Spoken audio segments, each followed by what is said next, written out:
A gente vai dar uma olhadinha rápida agora, então, nelas. Deixa eu... Vou colocar a lista. Eu não vou colocar a lista aqui, tá? Eu vou colocar um... Eu vou abrir uma lousa. E daí eu compartilho a lousa.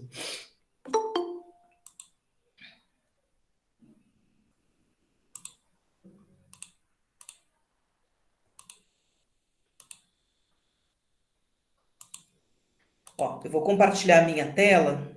Daí vocês podem ver a lousa por aqui. Deixa eu aumentar um pouquinho.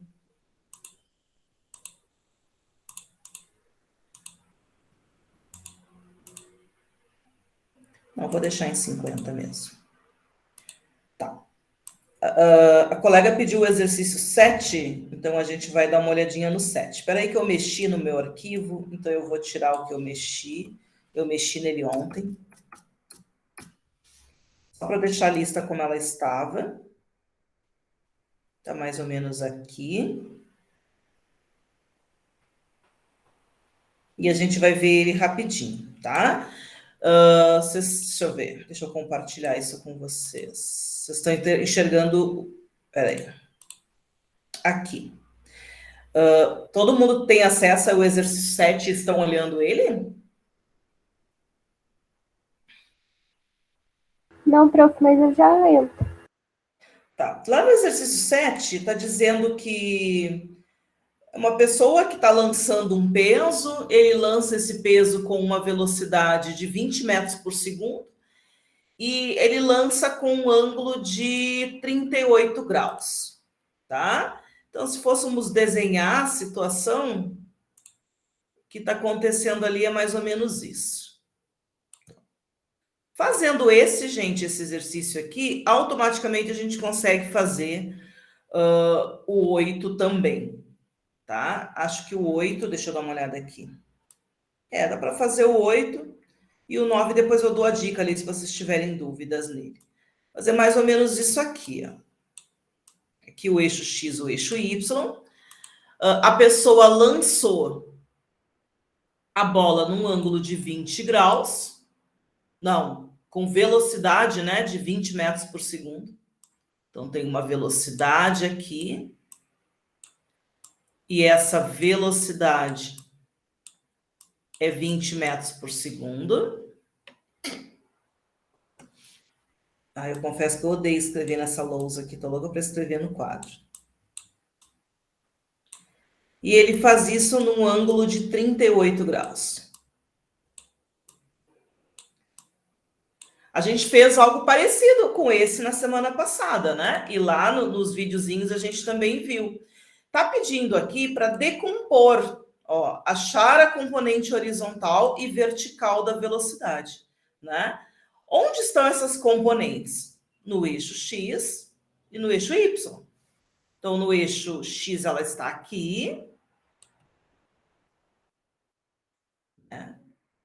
Aqui a gente tem um Vx. E a componente Y está aqui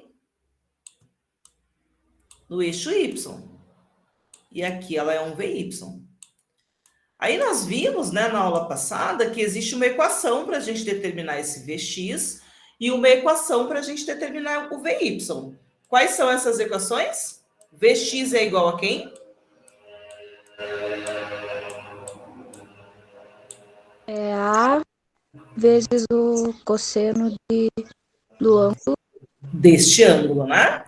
Aí, nesse caso, não é A, porque a gente está falando que o vetor se chama V, né? Então, o Vx vai ser V vezes o cosseno desse nosso ângulo aqui, né? Que é o ângulo que o vetor faz com o eixo X. Como nesse caso a gente pegou este ângulo aqui, né? Que é o ângulo adjacente, nós teremos uma relação de cosseno. Então, vai ser cosseno do ângulo, né? Cosseno de 38 graus, que é o nosso ângulo. Então, é só aplicar a equaçãozinha. Vx vai ser 20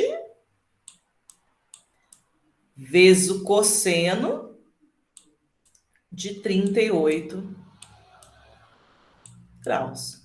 tá? A única questão aqui, gente, é que é um vezes, tá? Que quando vocês forem resolver, vocês podem pegar de tabela, né? Não é uma aula de matemática, então a gente não precisa decorar essas relações de seno e cosseno, e vocês podem usar a calculadora para fazer isso, tá? O único problema é que a calculadora de vocês ela tem que estar IDEG. Então você tem que ligar ela e tem que ter um Dzinho nela, que nem a minha tem um D ali, tá? Se não tem, daí depende da calculadora, mas existe uma função mode que se fala que muda para DEG, tá? E tem outras que é só as calculadoras mais antigas que é só ir apertando nesse mode até chegar no D, tá? Esse D significa que a calculadora de vocês está em graus. Aí, quando vocês fizerem o cosseno, vai ser exatamente cosseno de 38 graus. Se ela não estiver em DEG, ela pode estar em RAD, tá? Vocês provavelmente viram isso no ensino médio. RAD, deixa eu botar aqui meu telefone no silencioso, é radianos, tá? Que é outra unidade de medida para o grau, né? E daí, se vocês deixarem ela em R, por exemplo, todos os resultados de vocês não estarão corretos, né? Eles estarão errados porque vocês não estão utilizando as unidades em graus. Tá? Então, esse é o Vx. Para achar o Vy, o que a gente vai fazer? A mesma coisinha, só que no lugar de cosseno, quem que a gente vai colocar aqui? O seno do ângulo. O seno do ângulo. Né? Então, vai ser o seno do nosso ângulo. Tá? Daí vocês vão achar o valor. Não esqueçam das unidades de medida, né? Se V está em metros por segundo, o Vx também vai estar em metros por segundo e o Vy também vai estar em metros por segundo. Dúvidas aqui? Não, prof. Como eu comentei, o exercício 9, 8 é exatamente igual. A 6 é a mesma coisa também, né? A 6 é exatamente igual. Isso mesmo. A 6, 7 e 8 são exatamente iguais. E na 9, o que a gente tem? Vamos mudar a página aqui. Na 9, eu vou dar dica aí para quem ficou com dúvidas nela. A gente tem, deixa eu ir lá, são vetores A e vetores B, que agora eles estão, digamos, nos 3 planos cartesianos, né? Eles estão em X, eles estão em Y e eles estão em Z. A gente pode começar escrevendo esses vetores aqui. Eu não vou botar as unidades, tá? Eu vou botar só eles, porque eles estão todos em metro, né? Então, é 2i, ou seja, essa é a medida no eixo X, menos 5j. Esse é o tamanho do vetor, então, no eixo Y. E 10k, que é o vetor no eixo Z. Dá para desenhar esses vetores aqui, mas não é obrigatório, tá, gente? Aí o vetor B não é obrigatório porque não pede no exercício, né? Pede só para determinar quanto que é A mais B e A menos B. O vetor B é menos 1i mais 2j. Lembrando que esses são os tamanhos dos vetores em Não cada... é 20, prof? É 20? Acho É 2. 2,0. Ah, então eu escrevi 20. E 4, mais ou menos, deixa eu ver, mais 4k.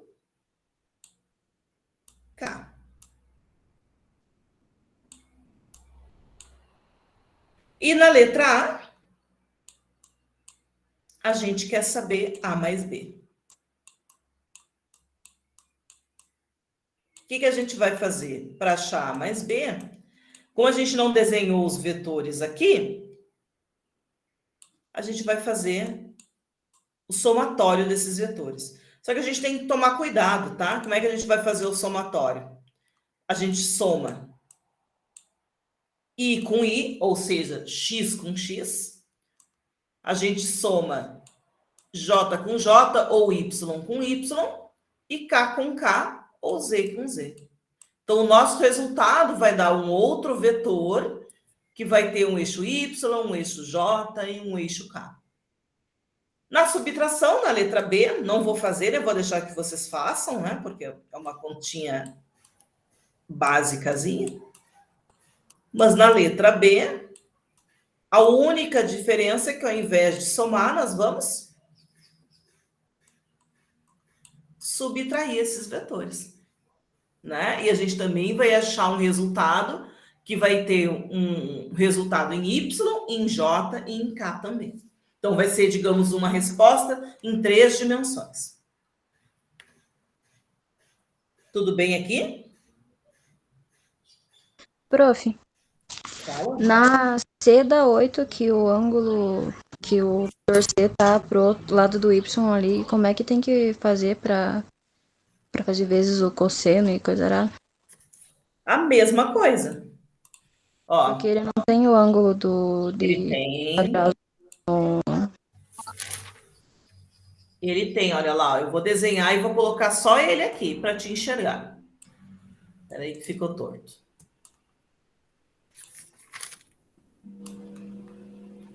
Ó, ele tá, o vetor está para cá.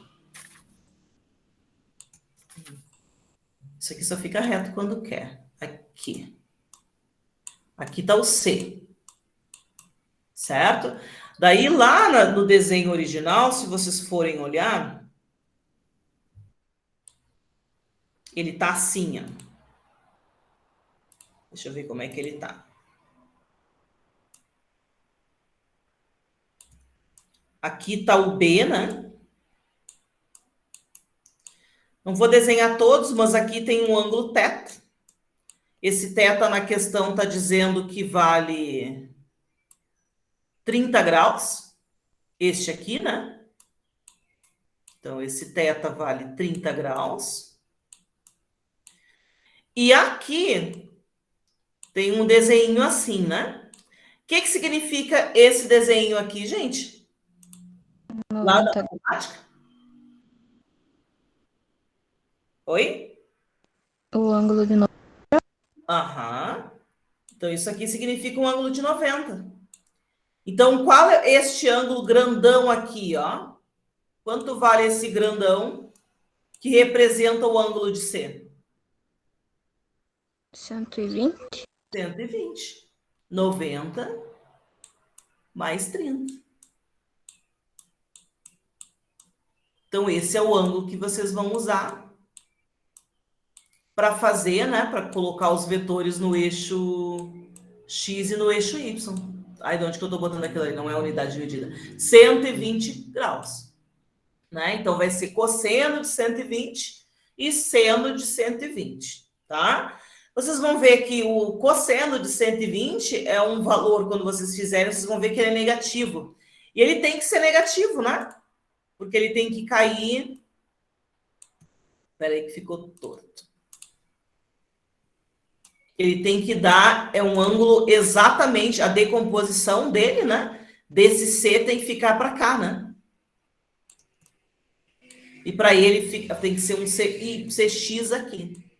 Então, quando vocês fizerem lá na calculadora, vocês vão ver que esse cosseno de 120 graus vai dar um valor negativo aqui no gráfico. E o seno vai ser normal, né? O seno vai ficar bonitão aqui para cima, né? Então, aqui vai estar o CY, digamos.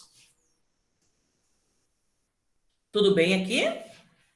Tudo bem, prof. Obrigada. Uhum. Mais alguma dúvida?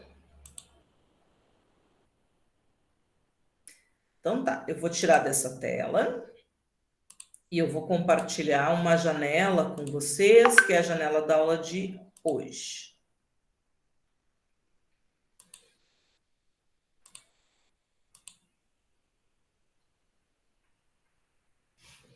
Então, desde da aula passada, né? Como eu falei, essa parte ela é uma parte mais envolve muita matemática, né? Eu sei que é coisas que vocês viram,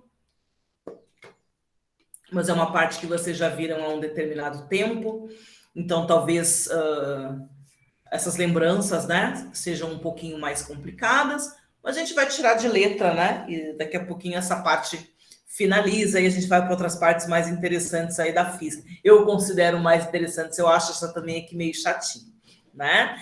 Mas a mecânica, exatamente como está mostrando nessa imagem, né? É o estudo do movimento em si, né? Por mais que a gente fique presa ao estudo do movimento de carros, não é só o movimento de carros, né? Acho que o professor de ensino médio acaba ficando muito preso no movimento de carros, mas é o estudo do movimento de modo geral, né? De todos os corpos que estão não só sobre a Terra, mas fora dela também, tá? Então, a mecânica, como a gente viu na aula passada, é o estudo do movimento, né? E ela se divide em vários tipos de movimento, né?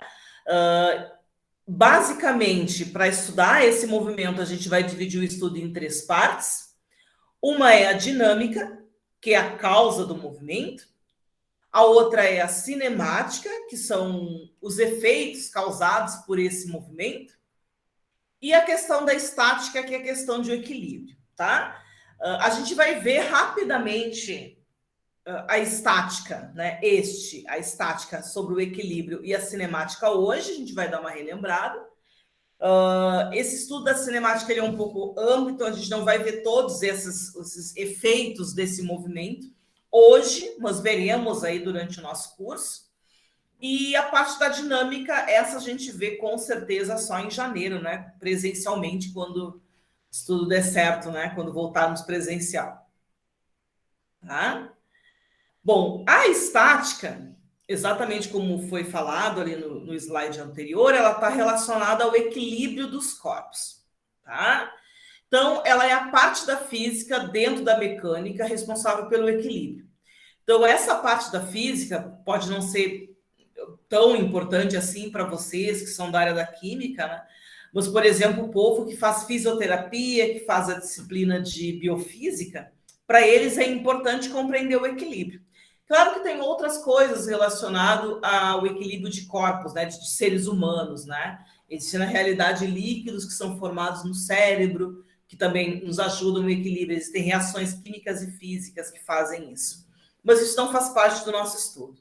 Por enquanto, aqui a gente só vai analisar as situações de equilíbrio. E os movimentos que a gente vai estudar, eles vão acontecer quando o corpo sair dessa situação de equilíbrio, tá?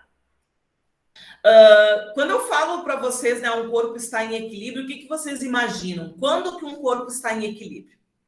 Alguém quer chutar? Quando que um corpo está em equilíbrio?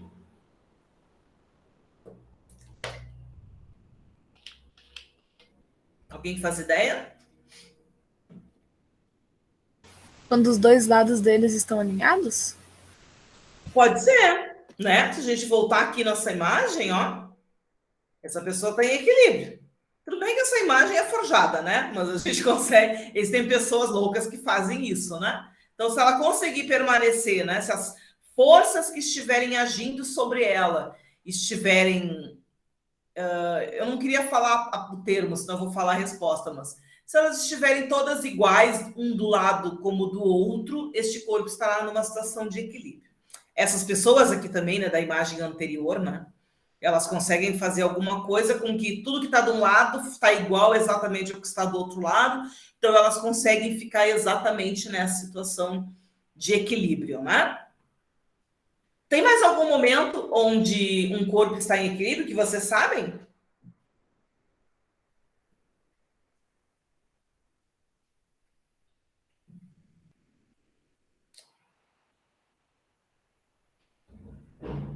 Ninguém quer chutar nada?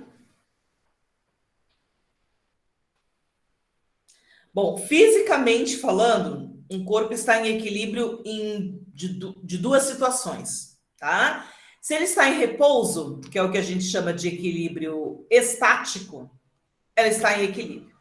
tá? E se ele está em movimento sobre certas condições, que a gente chama de equilíbrio dinâmico, ela também está em equilíbrio, tá? Então, ela pode estar em equilíbrio em repouso e ela pode estar em equilíbrio em movimento, tá? No equilíbrio estático, tá? Já diz o nome, a pessoa está parada, exatamente como nessa imagem. Então, no equilíbrio estático, a velocidade é zero, tá? E no equilíbrio dinâmico, a velocidade ela é constante. Ou seja, o corpo se move, mas ele se move sempre com a mesma velocidade, e todos os corpos que estão dentro deste corpo, dentro desse corpo que se move, né, no caso desse trem, elas estarão em equilíbrio, né? Elas não estarão se mexendo de um lado para o outro. Se a velocidade é constante, é como se elas estivessem paradas, tá? Por mais que o corpo esteja em movimento, tá? Então, por exemplo, as pessoas dentro do trem estão em equilíbrio, um trem em movimento, desde que a velocidade seja constante. Dentro de um carro também, dentro de um avião, né? Então, por mais que um avião esteja, por exemplo, a uma velocidade de 800 km por hora, isso acontece, né? Quando ela está lá no... como é que se chama aquele tipo de velocidade? Quando ela está em cima do oceano, né? A velocidade é alta dessa forma, está em quase 800 km por hora. E mesmo assim a pessoa não sente, né? Ela não sente que ela está indo rápido assim, porque ela está no equilíbrio dinâmico. Aquela velocidade é constante, então ela não vai sentir diferença nenhuma no seu corpo, tá? Bom, os movimentos, né, eles formam uma situação que podem levar um corpo a determinados... Quando ele sai dessa situação de equilíbrio, né, ele entra em movimento. E a parte da física, né, da mecânica, que estuda esse movimento, ele é chamado de cinemática, tá? Então, essas situações de equilíbrio e não equilíbrio, a gente vai ver ao estudar a cinemática, que é o que a gente vai começar a estudar hoje, tá? Então, todas essas situações de movimento aqui, elas ocorrem quando o corpo sai de uma situação de equilíbrio estático, né? Entram em movimento e saem de uma situação ou podem sair, né, de uma situação de equilíbrio dinâmico, tá? Então, antes da gente, propriamente dito, estudar esses movimentos, a cinemática em si, a gente tem que saber 3 coisinhas. A gente tem que saber o que seria movimento, o que seria repouso e o que seria referencial, tá? Na realidade, quando a gente fala em movimento dos corpos, a gente sempre tem que levar em conta essas 3 definições, tá? Uma não funciona sem a outra. Por exemplo, quais são os conceitos importantes da cinemática? Primeiro conceito importante é o conceito de ponto material. Então, quando é tudo aqui por diante, sempre que a gente falar de movimentos, como eu comentei, né, o professor do ensino médio, ele sempre usa carros que se movem quando ele estuda movimentos, mas na realidade, porque é mais fácil, né, gente? Um carro ali se movendo, uma motinho se movendo, um ônibus se movendo, é muito mais simples do que uma pessoa andando, porque vai ter, ou um animal andando, porque vão ter outras coisas relacionadas ao movimento desses corpos, né? Mas, na realidade, não são só corpos que se movem, nem pessoas.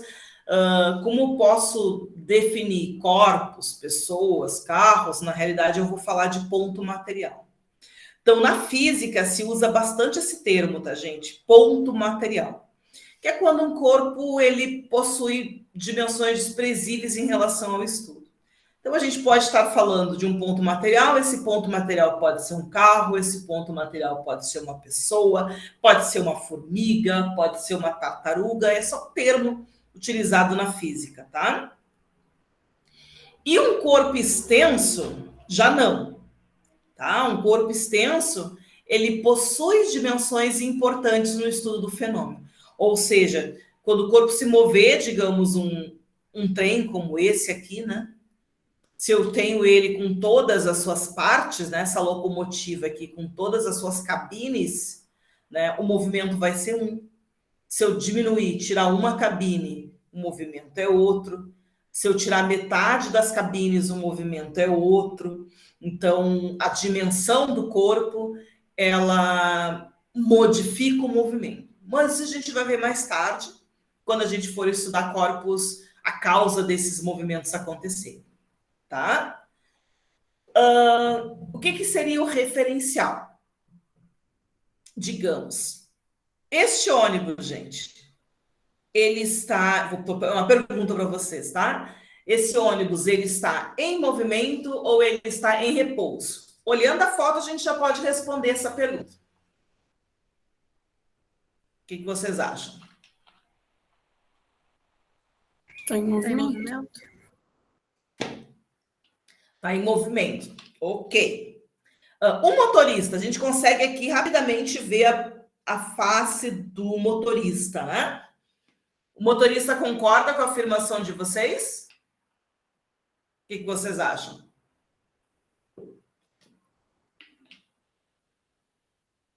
Eu acho que ele está em repouso. Na realidade, conceitos de movimento e repouso nunca vai ser uma definição exata. Eu não sei por que chamam, né, a física inteira de ciências exatas, porque ela pode sempre se modificar com o tempo, né? Essa parte do conteúdo, a cinemática e o movimento dos corpos é assim, tá? Não são conceitos exatos. Quem respondeu que o ônibus está em movimento não está errado. O ônibus realmente está em movimento, né? Eu peguei essa imagem de propósito, né? Esse próprio movimento aqui significa que ele está em movimento. Mas quem respondeu que esse ônibus está em repouso também não errou, também acertou, tá? Porque o movimento é relativo, tá? O corpo está em movimento ou está em repouso em relação a alguma coisa, tá? Então, para a resposta ser completa, quem disse que o ônibus está em movimento? Aí eu pergunto, ele está em movimento em relação a quem?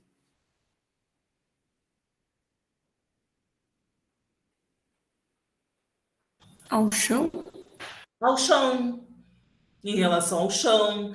Ele está em movimento em relação a nós que estamos do lado de fora olhando. Ele está em movimento em relação aos prédios, né, que estão ao redor, né? As pessoas que estão andando do lado de fora, ele realmente está em movimento. E ele está em repouso em relação a quem?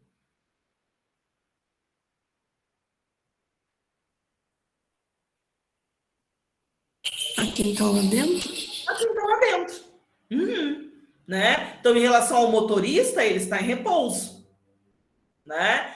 Porque todas as pessoas que estão lá dentro, em relação a outra pessoa que está do lado dele, ele vai permanecer em repouso. Então, as pessoas que estão lá dentro, ele está em repouso, em relação a nós que estamos aqui fora, ele está em movimento. Quem está dentro e isso serve exatamente para tudo. Oi? Oi, não ouviu o começo?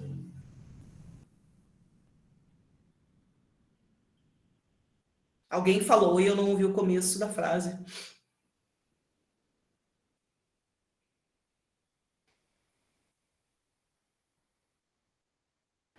Acho que o áudio dela demorou a chegar, prof. Dela tinha respondido aquela hora que tinha tá bom. Entendi.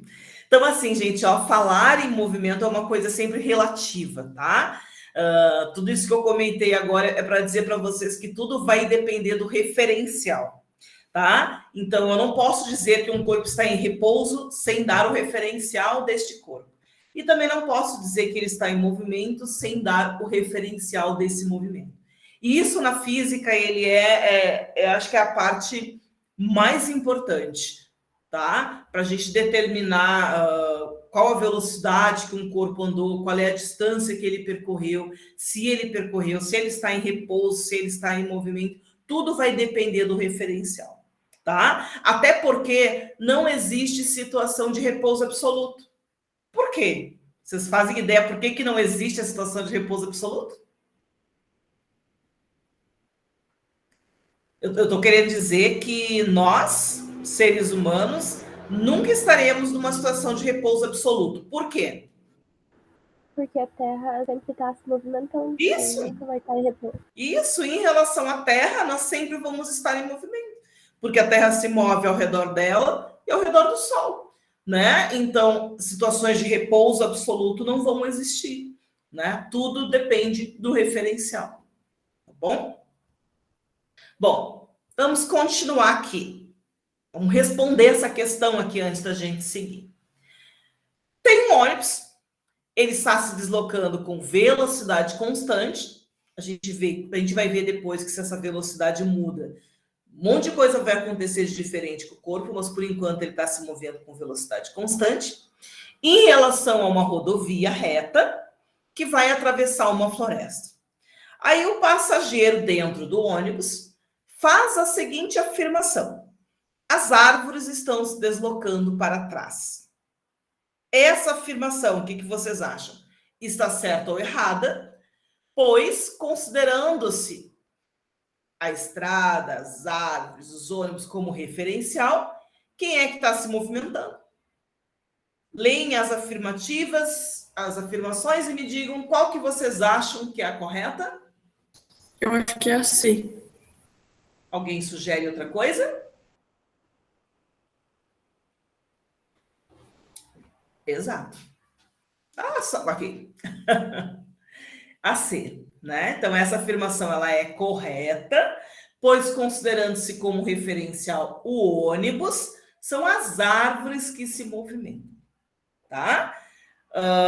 Mas essa afirmação, a gente poderia dizer que ela está errada?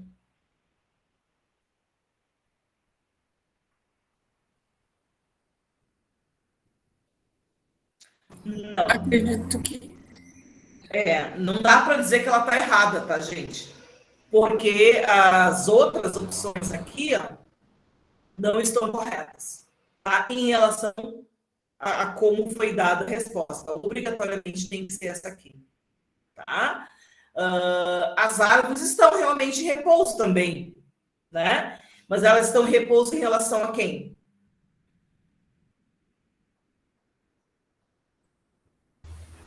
A quem está do lado de fora do ônibus. A quem está do lado de fora, em relação à estrada, né? As árvores estão em repouso em relação à estrada. Então, eu tenho que dar o referencial correto, né? Por quê? Porque a pessoa pode estar do lado de fora andando também, né? Se a pessoa estiver andando do lado de fora do ônibus, as árvores ainda estarão em movimento. Em relação a quem? Em relação à pessoa que está andando. Mas em relação à estrada, elas estarão sempre em repouso. Tá? Bom, outro conceito importante que a gente tem que saber é o conceito de distância percorrida. Tá? Vejam essa imagem. É uma casa, a casa do João, e a escola. João, para ir para a escola, ele pode fazer 2 caminhos. Ele pode fazer o caminho 1, que é o caminho mais curto, e ele pode fazer o caminho 2, que é o caminho muito mais longo, tá? Então, a distância percorrida é a medida associada à trajetória realmente descrita por um ponto material. Então, o 1 pode ser uma distância percorrida? Pode. O número 2 também pode ser uma distância percorrida. Tá? Mas vamos imaginar que esse caminho número 1, ele não exista. Que existam árvores, prédios e que a rua que leva, né, João para a escola seja essa em verde. Tá? Então, em verde, vai ser a distância percorrida, ou seja, a distância que João percorreu para chegar na escola. Tá? E a distância que ele realmente percorreu. Tá? E a distância entre a escola e a casa de João vai ser essa em vermelha, que não forma uma rua. Vocês compreenderam bem o que eu quis dizer aqui? Que distância ou deslocamento é uma coisa e distância percorrida é outra, tá? Sempre que a gente falar em distância, a gente tem que tomar cuidado, que a gente tem que ter uma distância percorrida, tá? Deixa eu dar outro exemplo que eu acho que fica mais claro. Aqui está a cidade A, o prédio, digamos, A, e o prédio B. Há um deslocamento, né, para sair de A e ir até B, de 30 quilômetros. Tá? Mas não tem rua nesses 30 quilômetros. Então, a pessoa, para percorrer de A até B, ela vai percorrer uma distância muito maior. Então, essa em preto é a distância que a pessoa percorre, é onde está a rua. Tá? E deslocamento é a distância que vai existir entre, a menor distância que vai existir entre dois pontos. Ficou claro, gente, a diferença aqui de distância e deslocamento? Sim, prof. Tá bom. Essas definições, elas são importantes. Aqui é mais uma para a gente ter ideia, tá? Que deslocamento vai de um ponto até outro, é a menor distância entre dois pontos, e distância percorrida é o que a pessoa realmente percorreu, tá? Aqui, esse é o deslocamento, tá? Retinho, dessa árvore até essa árvore, e a distância percorrida, ela vai daqui até aqui, tá? Eu usei um termo errado aqui, eu vou arrumar rapidinho, peraí. Aqui é a distância percorrida.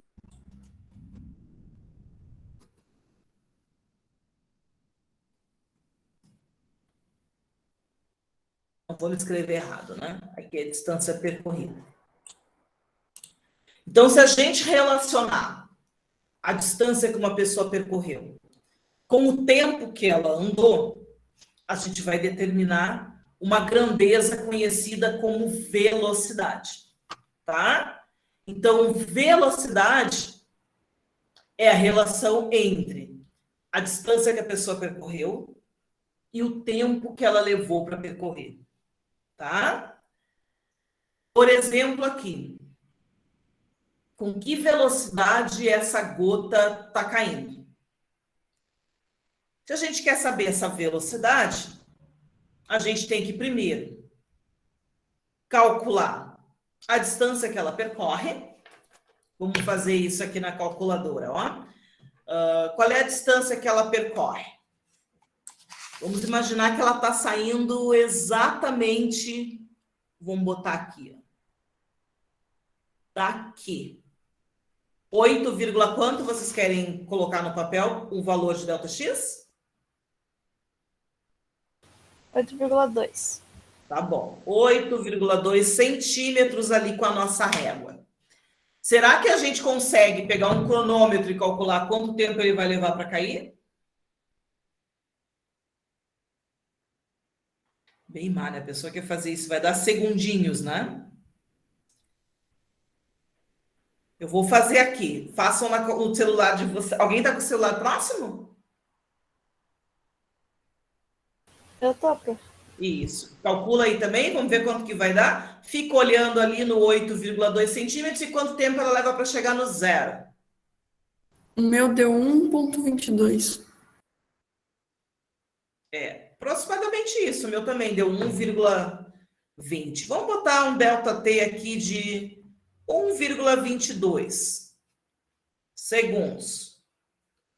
Certo? Então, se a gente quiser saber a velocidade, a gente vai fazer, façam na calculadora aí de vocês, 8,2 centímetros dividido por 1,22 segundos. É aproximadamente, tá, gente? Então, vai dar uma velocidade dividido por 1,22, 6,72, o quê?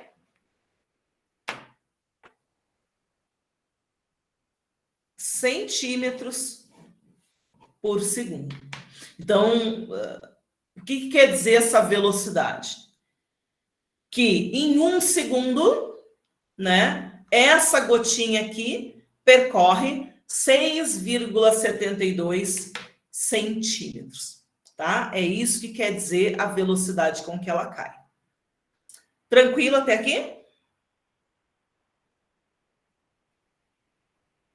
Sim. Sim. Ok. Fizeram a continha lá no caderno de vocês? Sim. Tá bom. Que é tranquilo, né? Por enquanto, isso é só uma definição de velocidade, tá?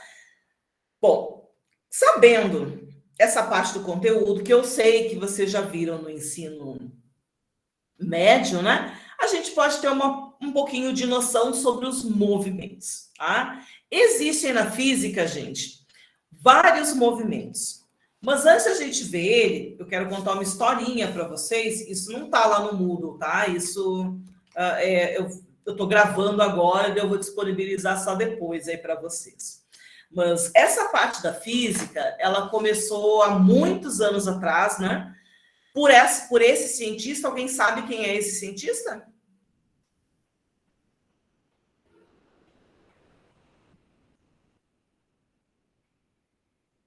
Não? Vocês já ouviram falar nele, gente?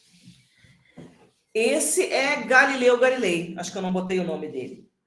Tá? Galileu Galilei, ele foi, se a gente sabe um pouco mais sobre o estudo dos movimentos, é graças a esse cientista que veio lá da região de Toscana, na Itália, né? E Galileu Galilei, antes dele, né? Existia-se a ideia do geocentrismo, que era uma teoria de Aristóteles, no qual a Terra era o universo, era o centro do universo, tá? Antes de Galileu Galilei, se acreditava piamente nisso, e a igreja, principalmente a igreja, né? Ela acreditava muito nisso. Aí Galileu, estudando, viu que isso não estava correto e começou a apoiar as ideias de Nicolau Copérnico. Esse era Nicolau Copérnico, né? Que dizia que, na realidade, os planetas, as estrelas que estavam no céu todas, elas não giravam ao redor da Terra, elas giravam ao redor do Sol. Na época, né, Galileu, ele era italiano, como a gente viu ali no slide anterior. A igreja foi completamente contra essas ideias de Galileu Galilei. E acabaram fazendo um julgamento dele, né? Isso é um quadro que está lá no Museu do Louvre, em Paris, na Itália. E ele teve que prestar contas para a igreja, porque ele apregoava que a Terra não era o centro do universo, que o Sol era o centro, e que a Terra não era quadrada, como se supunha até então. Galileu Galilei, nesse julgamento, né, ele tinha duas opções, tá? O resultado desse julgamento. O primeiro resultado era que ele desmentisse tudo que ele disse, né? Ou ele ia morrer, né? Na época existiam as inquisições, então, ou ele dizia que ele estava mentindo e ficava preso por causa disso, ou ele morria. O que vocês acham que Galileu Galilei optou por fazer esse julgamento? Ele desmentiu a teoria. Ele desmentiu. Ele disse que ele estava errado, né? Por causa disso, ele foi condenado a uma prisão perpétua, digamos, na sua residência. E todos os seus escritos foram esquecidos, né? Ele teve que dizer que ele estava errado, que a Terra era realmente centro do universo e tal. A igreja pediu desculpas a Galileu muitos anos depois disso, nos anos 90. Ela pediu desculpas a ele, eu me lembro até hoje, dando na TV a notícia disso. Mas pensam, isso foi em 1640 e poucos, foi quando ele morreu, né? Então foi 1600 e alguma coisa, quando tudo isso aconteceu, tá? Mas como eu disse, apesar dele ter dito que não, teve outro cientista que conseguiu, anos depois, rebater a igreja e acabar confirmando todos esses dados de Galileu, e Galileu fez. Quem foi esse cientista, gente, que retomou os estudos de Galileu e afirmou que era tudo verdade? Alguém imagina? Vou chutar, não sei se tá certo, mas eu acho que foi Einstein. Não foi Einstein. Tá? Mas, por quê? Por que não foi Einstein? Porque Einstein é mais atual. Tá? Mas foi alguém tão importante quanto o Einstein. Tá? Digamos assim, se tivesse uma linha sucessória de cientistas antes do Einstein, só teve essa pessoa tão importante para a física quanto o Einstein. Chuta Newton. Isso mesmo, isso mesmo. Então, assim, vamos retomar um pouquinho a história. Aconteceu essa Inquisição, Galileu Galilei negou tudo e viveu a sua vidinha, né, até o fim de sua vida em 1640, esqueci a data, deixa eu voltar aqui, 1642. Em 1642 morreu Galileu Galilei e nessa casa, lá no Reino Unido, nasceu outro cientista, foi exatamente nessa casa que nasceu Isaac Newton. Tá? Isaac Newton nasceu no dia 25 de dezembro, numa noite de Natal. Eu acho o máximo essa fotinho da casa. Olhem, o que vocês veem aqui nessa casa, gente? Vocês estão estudando cálculo, né? O que vocês veem aqui? Integral? Duas integrais desenhadas na parede, né? A história de Galileu Galilei, acho que na aula de hoje tem um videozinho que fala sobre isso bem rápido. Ela é tão bonitinha, gente, porque assim, Newton nasceu de 8 meses. Newton nasceu muito pequeno, a mãe não tinha leite e ele quase não sobreviveu. Imagine que felicidade para quem não gosta de física, né? Se ele não tivesse sobrevivido. Ele veio de uma família de classe média alta, então ele era um pouco bem de vida, ele tinha criados, e na época, logo depois do nascimento, os criados foram, como a mãe não tinha leite, os criados saíram para conseguir leite para ele. E dizem que os criados foram bem devagar, assim, andando, porque achavam que ele nem ia viver mesmo, né? Nasceu prematuro, esquelético, magro, né? Não vai sobreviver.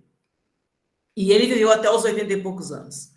Para a nossa desgraça, digamos assim, para o desespero de vocês. Einstein viveu... estou com Einstein agora na cabeça. Newton viveu muito, tá? E Newton, gente, não sei se serve de consolo, ele não era nada inteligente, nada além do normal, assim, tá? Logo depois do parto dele, o pai morreu, a mãe ficou viúva, e um ano e pouco depois, a mãe conheceu outro senhor, Barrabás, não aquele da Bíblia, né? Não aquele ladrão, mas um outro Barrabás, que era muito rico. E ela foi morar com ele numa fazenda e deixou Einstein nessa casa. Einstein, meu Deus, estou com Einstein na cabeça. Deletem toda vez que eu falo Einstein, tá, gente? Eu nem gosto muito do Einstein, para falar a verdade. Acho legal a história de Newton. E a mãe de Newton deixou ele nessa casa com os avós e foi embora morar com esse senhor, onde ele teve outros irmãos, né, outra vida. E ele acabou sendo criado por esses avós. E ele nunca gostou desses avós. Ele tinha, dizem a biografia dele, que tinham cartas, depois que ele morreu, né, foram encontradas, e nessas cartas ele dizia, ele tinha planos de como botar fogo na casa e matar os avós, assim, uma pessoa bem sanguinária. Eu acho legal a história de Newton, da gente, mas eu não sou macabra, tá? Eu sei que ele era mau. Aí, o que aconteceu? Dizem que ele começou a mostrar sua inteligência quando ele entrou no colégio. Ele era muito zoado, Newton sofria muito bullying e tinha um colega que zoava muito dele. E um dia, irritado, né, com esse amigo, entre aspas, né, ele pegou esse cara numa igreja, na porta da igreja, assim, e dizia que ele deu muito naquele cara. E o cara era muito inteligente, o cara que fez bullying com ele. E daí ele disse, agora, daqui por diante, eu vou ser melhor do que tu, cara. Ele começou a estudar. Passaram-se os anos, Newton cresceu, e voltou para casa, acabou indo morar com os pais, né? Ele tinha um tio que era muito ligado à educação e queria que ele estudasse melhor, e convidou ele, queriam que ele administrasse até a fazenda de Barrabás, porque ele era o primogênito, né? O mais velho. Mas ele não quis, ele não tinha tato para negócios, para administração. E daí esse tio, que gostava muito de estudar, achou que ia ser legal se ele fosse para Cambridge fazer faculdade. Aqui está ele, já em Londres, em Cambridge, aqui na universidade, onde ele entrou como aluno. Mas ele era um aluno bolsista, apesar de ter dinheiro, né? Como queriam que ele administrasse as coisas da família, e ele não quis, ele acabou entrando como bolsista. E a vida de bolsista em Cambridge era uma vida horrorosa. Ele não era horrorosa, né? Mas, sei lá, nos moldes de hoje seria. Ele era tipo um empregado. Então, ele tinha que fazer as coisas para os outros empregadores, né? Para os outros alunos. Ele era tipo um servo serviçal de um outro aluno, mais importante. Aí dizem, aqui foi onde ele estudou, em Trinity College, né? Lá em Cambridge. Atualmente, por que eu falo da importância dele? Existem 3 cientistas que são muito importantes para a física, além de Galileu Galilei, né? Newton, Einstein. Então, depois de Newton é Albert Einstein, e depois de Albert Einstein, só quem esteve dentro desse nível aqui foi, vocês já devem ouvido falar, já teve filme tudo dele, que foi o Stephen Hawking, né?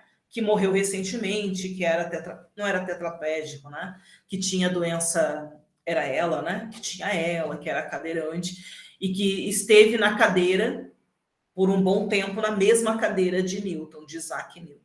Então, para a física, são esses 3 cientistas, assim, renomados, que são muito importantes, tá? Não se sabe como a história dos movimentos iniciaram, né? Mas acredita-se, conta-se a lenda, que uma maçã um dia caiu na cabeça de Newton, né? E que ele elaborou tudo que a gente sabe hoje relacionados ao movimento, né? Toda a parte da cinemática e toda a parte da dinâmica, que é chamado hoje como mecânica clássica. Não se sabe se essa história é real ou não, ou se é só uma lenda, tá? O que se sabe é que em Trinity College, em Cambridge, Londres, existe realmente uma macieira próximo aos dormitórios, tá? Se sabe também que na casa de Newton, né, que está aqui, existe também uma macieira plantada, né? Eu sou mais a favor de que se existir uma macieira, essa aqui, né, da casa de Newton, ela parece ser muito mais antiga do que essa, né? Mas, de qualquer forma, os 2 pontos são bem turísticos, as pessoas tiram fotos dessa macieira e dessa macieira quando vão a Londres, né? Porque talvez foi daqui que surgiu a primeira relação de gravidade, que Einstein depois modificou com a sua teoria, mas isso é assunto para o futuro aí, né? Para uma outra aula, tá? Então, aqui é representação do que talvez possa ter acontecido, mas não foi nada tão filosófico assim, tá? Historicamente, sabe-se que houve uma pandemia. É tão doido falar isso agora, porque parece tão surreal para nós, né? Mas existiu uma pandemia, que foi a peste bubônica. As universidades fecharam, então o mais certo é que foi aqui mesmo, né? E não aqui que tudo isso aconteceu. E quando teve essa peste bubônica, as universidades fecharam e todos os estudantes foram mandados para sua casa. Parece surreal estar falando isso, né? Estamos em 2020 e algo parecido aconteceu conosco, que nós estamos em casa, tá? Mas, diferente da gente, que não deduziu teoria nenhuma quando estávamos em pandemia, né? Quando estávamos em quarentena, Newton revolucionou toda a física e o cálculo que existia na época não era suficiente para explicar o movimento. Então, Newton inventou toda uma física nova e uma matemática nova para explicar o movimento dos corpos, tá? Só para concluir um pouquinho sobre a história de Newton, né, antes da gente entrar propriamente dito no estudo do movimento, Isaac Newton era uma pessoa muito fechada, né? Ele não gostava dos avós, ele queria queimar a casa com os avós dentro, né? Ele agrediu esse outro colega e ele odiava Robert Hooke, que mais tarde a gente vai ver que também faz umas definições de movimentos, né? De forças elásticas, né? Quem explica isso é Robert Hooke. A grande dificuldade dele, ele tinha dificuldade, Newton, né? Ele tinha dificuldade de aceitar críticas. Então, quando alguém criticava ele largava as coisas dele e deixava de falar sobre aquilo, né? E Robert Hooke, em especial, duvidou de um estudo que Newton fez sobre as cores, né? As cores do arco-íris, onde ele explicava de onde que surgiam o arco-íris, por que tinha todas aquelas cores, que são as 7 cores do arco-íris, como é que elas se formavam. Mais tarde a gente vai ver isso também.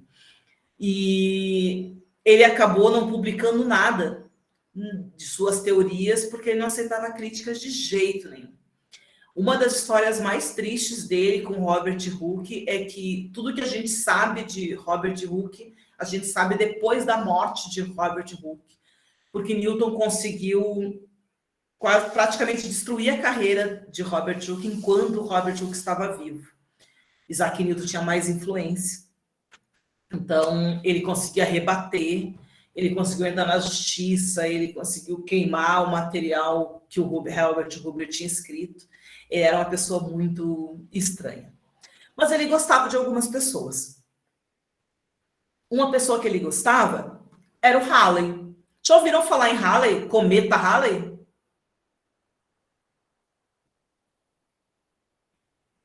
Já. Halley era muito amigo de Isaac Newton, tá? Halley era novinho, já que Isaac Newton já era professor, né? E Edmund Halley já tinha seus 20 e poucos anos. E o Halley queria saber um determinado fenômeno físico e ele pediu ajuda para Isaac Newton.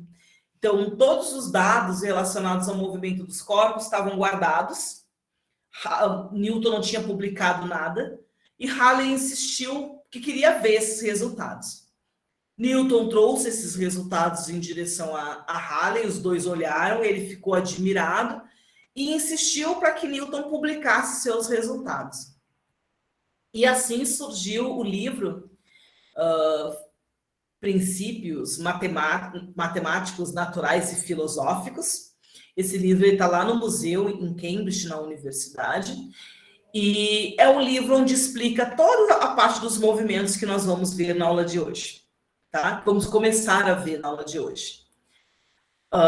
Newton, ele foi durante muito tempo diretor da Sociedade Royal, da Royal Society, digamos assim, que era a sociedade responsável por publicar e fazer todos os trabalhos, né? Juntar todos os trabalhos em publicações, né? Científicas.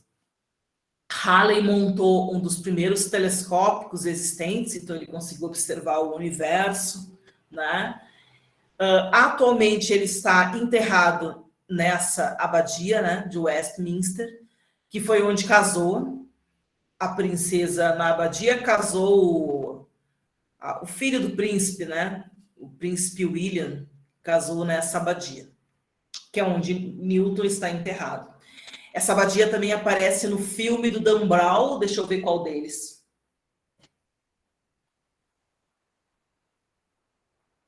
Gente, esqueci o nome, eu li todos os livros, meu marido assiste esse filme até não poder mais, eu não me lembro o nome. Não foi Código da Vinci, professora? Foi o Código, né? Tem o Código da Vinci, mas tem outro que conta a história do Galileu, né? Alguém se lembra aí, Leijardim, do Código da Vinci? Qual outro filme de Dan Brown ou livro? Eu não me lembro. Eu sei que a abadia aparece, o túmulo de Newton aparece no Código da Vinci. E a história de Galileu Galilei é contada em outro filme do Dan Brown, que eu agora não me lembro, não faço a mínima ideia do nome. Eu não tenho o livro aqui. Não é Anjos e Demônios? Anjos e Demônios. Não, aqui eu só tenho a origem. Anjos e Demônios. Então, se vocês quiserem saber um pouquinho mais sobre a história de Galileu Galilei, está em Anjos e Demônios, obrigada. E quem quiser ver o túmulo de Newton, ele está lá no filme Código da Vinci. Tá? Então, aqui é só para a nível de comparação que eu falei. Aqui é Steve Hawking, que também tem o filme A Teoria de Tudo, conta um pouquinho da vida dele. Aqui ele estava vivo ainda quando eu montei esses slides, faz um tempinho já. Eu geralmente vou aproveitando os slides e arrumando eles.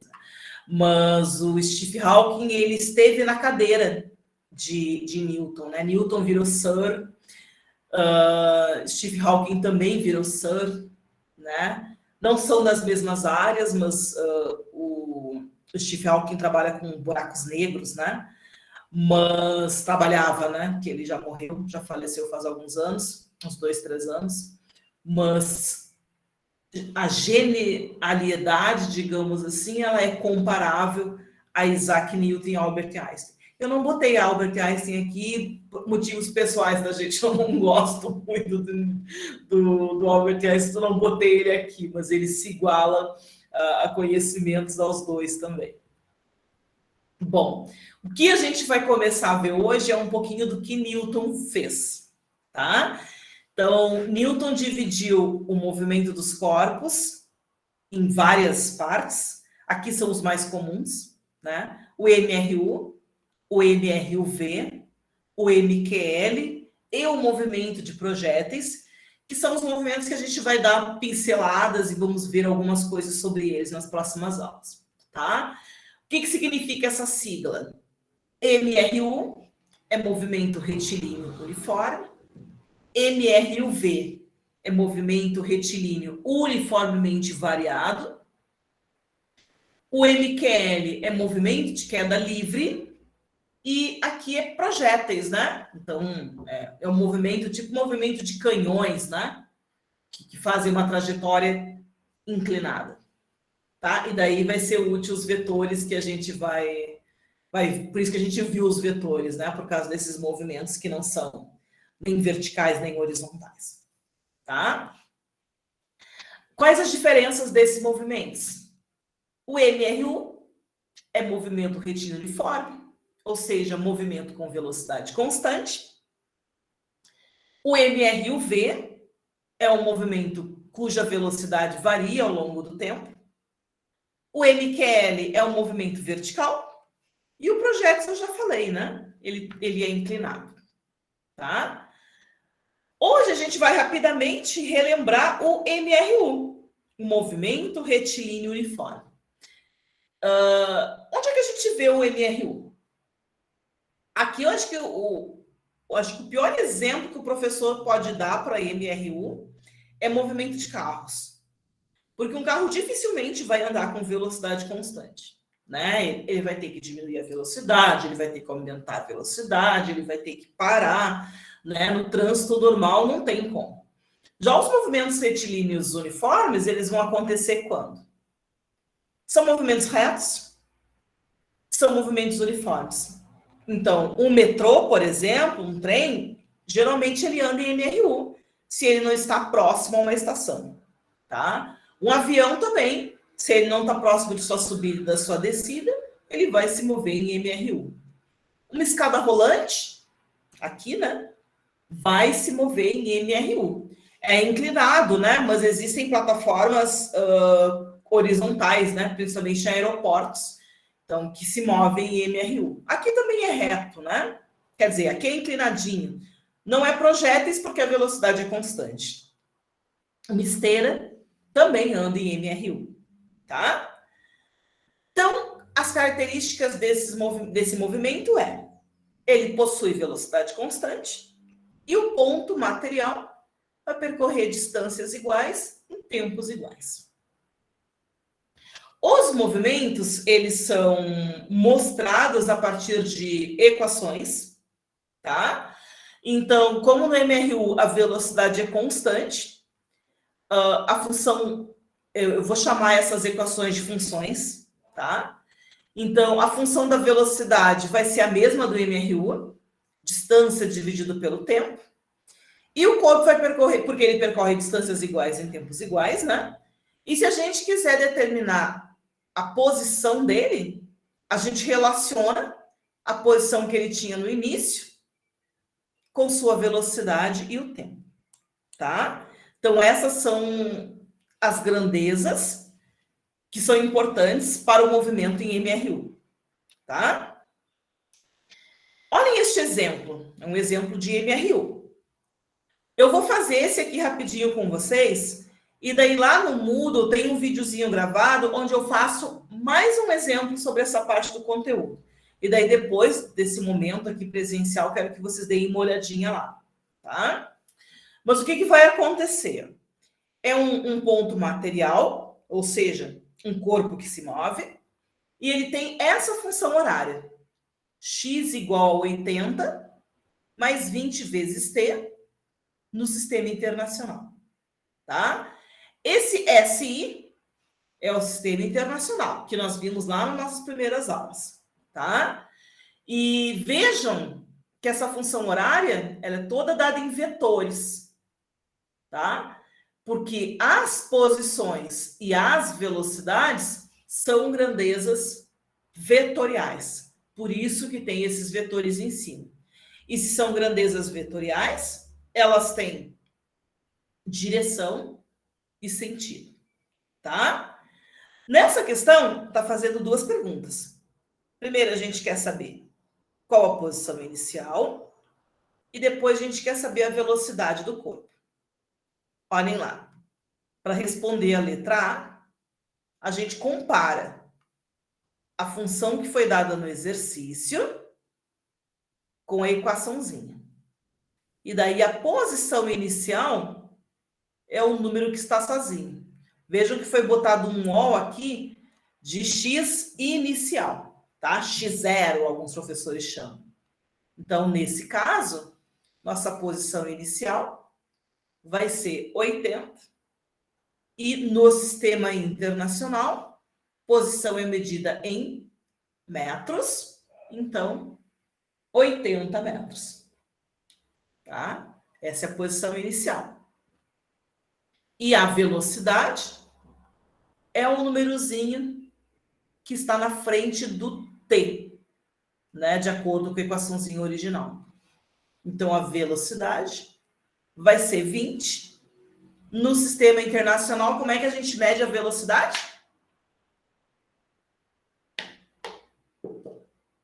Segundos? Só segundos? Não, é metros por segundo. É metros por segundo. Vou voltar por que é metros por segundo. Por causa daqui, né? Ó, a distância é medida em metros e o tempo é medido em segundos. Então, a velocidade é metros por segundo. Então, ali vai ser metros por segundo. Gente, tudo bem até aqui?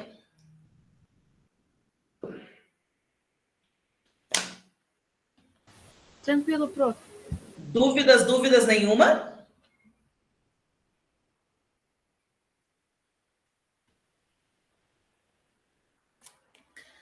Para a aula de hoje, gente, é isso. Aqui são as referências que eu usei, né? Eu gosto bastante desse livro aqui, da Beatriz Alvarenga. Ele tem na biblioteca, tá? Se vocês quiserem dar uma olhada por lá, né? Tem a teoria bastante nesse livro aqui.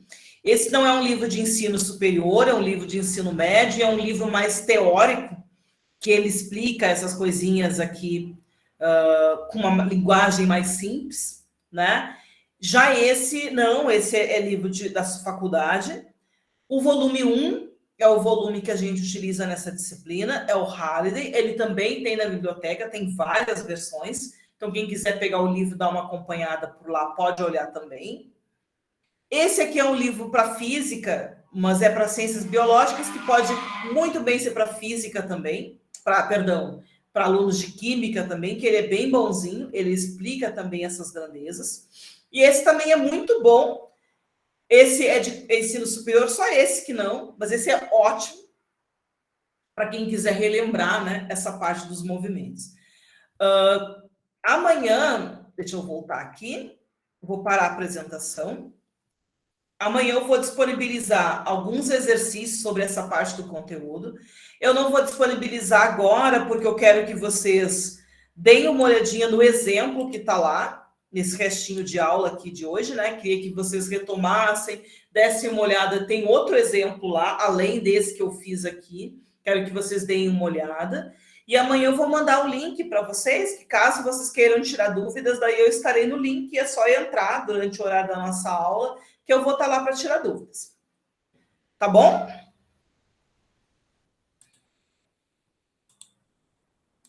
Então amanhã a aula é assíncrona. Tá bom. Ela é assíncrona, mas eu estarei no link, daí eu aviso vocês, caso queiram tirar dúvidas, né? Então tá bom, prof. Tá? Obrigada e até mais. Tá, posso fazer a chamada, aproveitar que a gente está online, vocês não precisam ficar todos vocês entrando ali para fazer a chamada? Acho que fica melhor, prof. Franciele está aí? Presente. João? Camille já fez a chamada. Ana Beatriz? Presente. Diana? Presente. Guilherme? Romário? Laura? Cibele? Pedro? Ana Laís? Maria Eduarda Pereira? Sou eu. Bruna? Júlia? Eu, prof. Ok. Andrew? Aqui. Thales? E Maria Eduarda? Eu. Como é que se fala teu sobrenome? É Schmeichel, mas tem gente que fala Schmeichel também. Schmeichel? Isso. Tá bom, então. Presente. Deixa eu salvar a presença, vocês não precisam se preocupar com isso. Só entrem lá e deem mais uma olhadinha no exemplo que eu disponibilizei, tá bom, pessoal? E daí amanhã eu vou disponibilizar, mas eu vou mandar um link também no grupo e eu estarei. É só vocês me chamarem. Se eu não estiver na hora no link, né? Porque como eu estou em casa, às vezes eu acabo levantando por um motivo ou outro, só me chamarem no WhatsApp que eu venho para o link. Tá bom?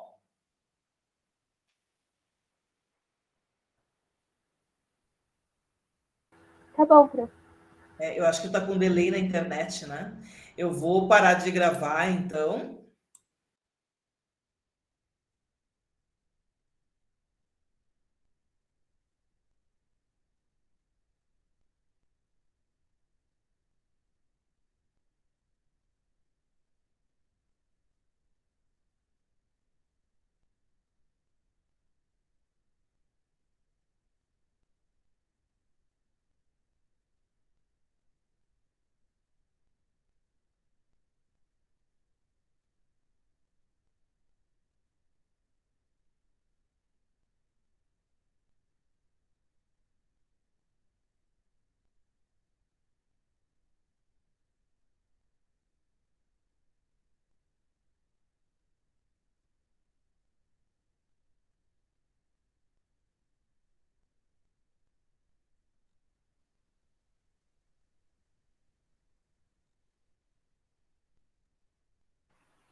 Gente, voltei. Tchau, tchau para quem está aqui.